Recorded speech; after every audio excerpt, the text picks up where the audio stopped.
LittleBeeKidsStudio. Crystal's Tale, a Frozen Cinderella's journey in the kingdom of Frostbourne.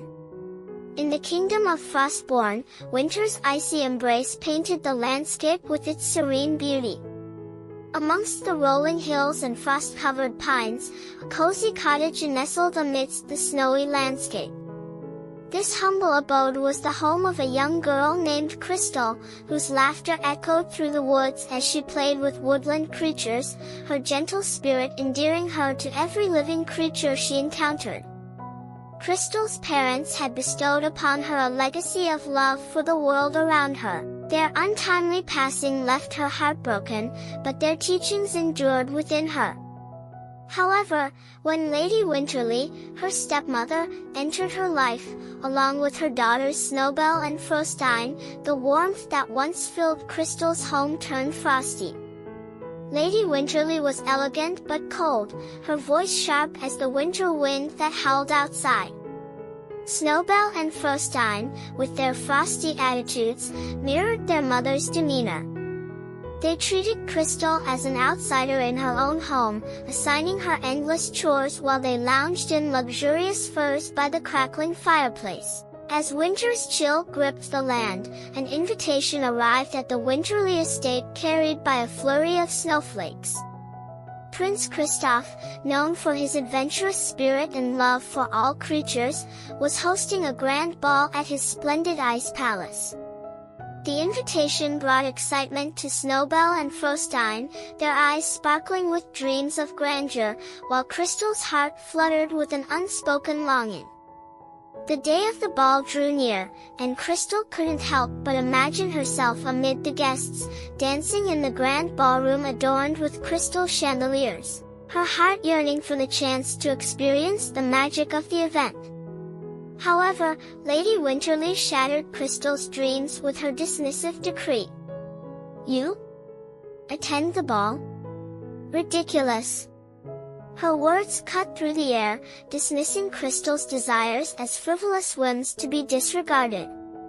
The unfairness of it all weighed heavily on Crystal's heart, but she found solace in the beauty of the falling snow, wishing upon the icy stars for a chance to change her fate. It was amidst this longing that the ice fairy, Aurora, appeared before Crystal. Her presence shimmered like frost in the morning sun, and her words carried a promise of enchantment.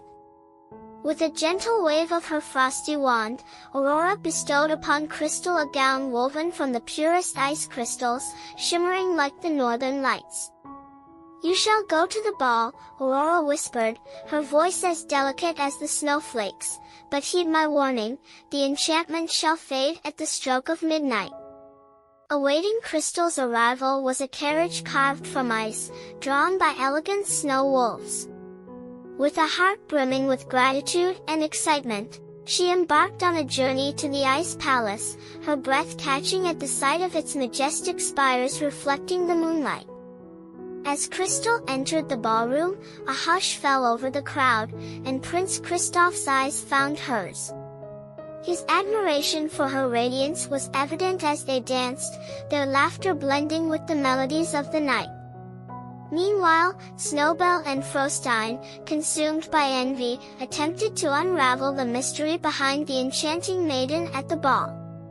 Their efforts were in vain, for Crystal's identity remained shrouded in the magic of the night. When the clock struck midnight, the enchantment wavered, and the fleeting moments of happiness dissipated. Remembering Aurora's warning, Crystal fled the palace, her heart heavy with the realization that her time in the world of enchantment had come to an end.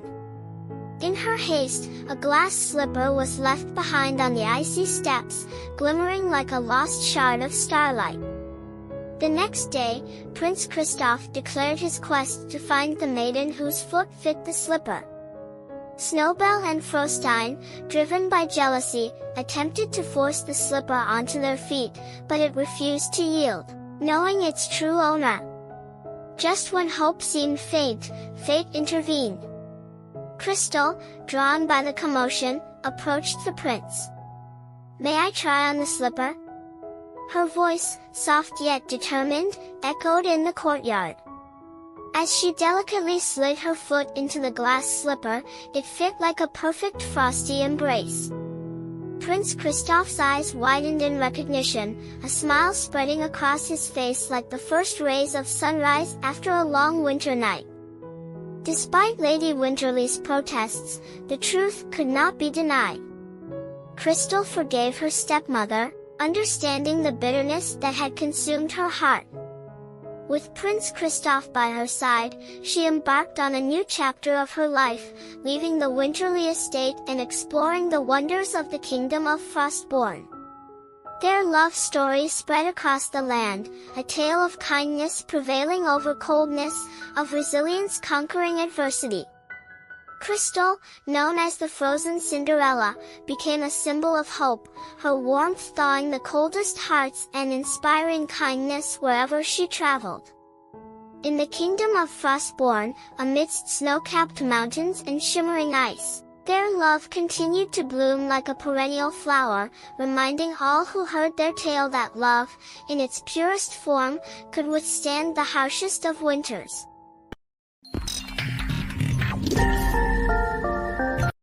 Like, share, and subscribe.